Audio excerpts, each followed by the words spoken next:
बिस्मिल्लाहिर्रहमानिर्रहीम, अस्सलाम वालेकुम नाज़रीन। आपका मेज़बान मोहम्मद रिजवान आजिज़ आपके सामने हाजिर है। और नाज़रीन, इंतहाई तकलीफ़ दे स्टोरी जो है वो आपके साथ मैं आज शेयर करने जा रहा हूँ। स्टोरी ऐसी है कि आपके दिल जो हैं वो सुनने के बाद दहल जाएंगे। तकलीफ़ जो है वो आप महसूस करेंगे जिस तरह से मैं महसूस कर रहा हूँ। और ये कहानी जो है वो शुरू होती है चंद दिन पहले, जब सराय आलमगीर का इलाका है, वहाँ पे एक इलाके के रिहायशी 3 कमसिन बच्चे जो हैं वो अचानक घर से गायब हो जाते हैं। बाप काम पर जाता है, घर लौटता है तो घर में ना ही वो बच्चे थे उसके और ना ही बच्चों की माँ है।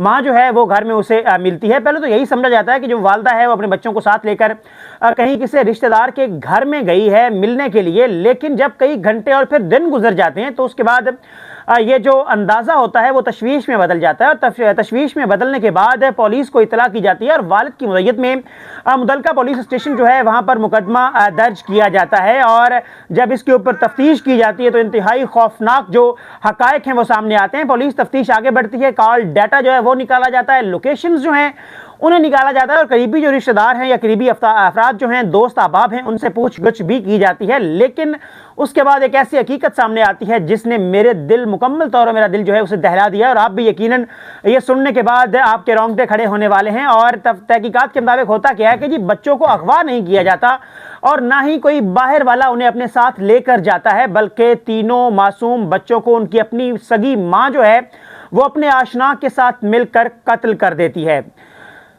पुलिस के मुताबिक तीनों बच्चों को अलग अलग लेकिन एक ही मंसूबे के तहत गला दबाकर कत्ल किया जाता है। बाद शवाहिद मिटाने के लिए तीनों बच्चों की जो लाशें हैं उन्हें पहले जलाया जाता है और बाद में उन बच्चों की लाशों को मट्टी में दबा दिया जाता है। लेकिन कातिल ये भूल गए थे कि सच आखिरकार सामने आ ही जाता है, चाहे जुर्म जितना ही बड़ा हो उसे छुपाया नहीं जा सकता। उसके बाद पुलिस ने जदीद तफ्तीशी तरीके के जो है उनको इख्तियार किया और उनको इख्तियार करते हुए जो मुलजिमान हैं उन्हें गिरफ्तार किया, लाशों का सुराग लगाया। और ये लम्हा जो है पुलिस के लिए बिल्कुल आसान नहीं था और ना ही बाप के लिए जिसने अपने बच्चों को, अपने सगे बच्चों को इस हालत में देखा जिसका वो तसव्वुर भी नहीं करना चाहता था। मुलजिमा और उसके आशिक को हिरासत में लिया गया, अदालत से जिस्मानी रिमांड हासिल किया गया ताकि इस केस के तमाम पहलू जो हैं, मनसूबा, सहूलतकारी और मुमकिन दीगर किरदार जो हैं वो भी सामने लाए जा सके। उसके बाद बच्चों का जनाजा किया जाता है। 3 जनाजे मासूम बच्चों के एक साथ उठते हैं और पूरा इलाका जो है उसमें सिसकियां जो हैं हर जानिब सुनाई देती हैं। और ये वाकया हमें एक बार फिर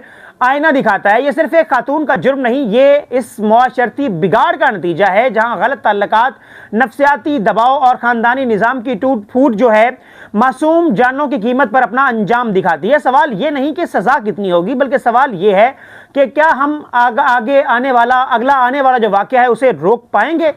कानून जो है अपना फैसला करेगा, अदालत अपना फैसला सुनाएगी, कानून अपना काम करेगा। 3 मासूम बच्चे जो हैं वो कभी वापस नहीं आएंगे। मैं ये व्लॉग सिर्फ खबर के तौर पर नहीं बल्कि एक इज्तिमाई वार्निंग के तौर पर बना रहा हूँ कि अगर हमने अपने मुआशरे को ठीक करने की कोशिश ना की तो आइंदा आने वाले वक्त में कई और मासूम बच्चे जो हैं वो इसी तरह अपनी जान जो है वो कुर्बान कर सकते हैं।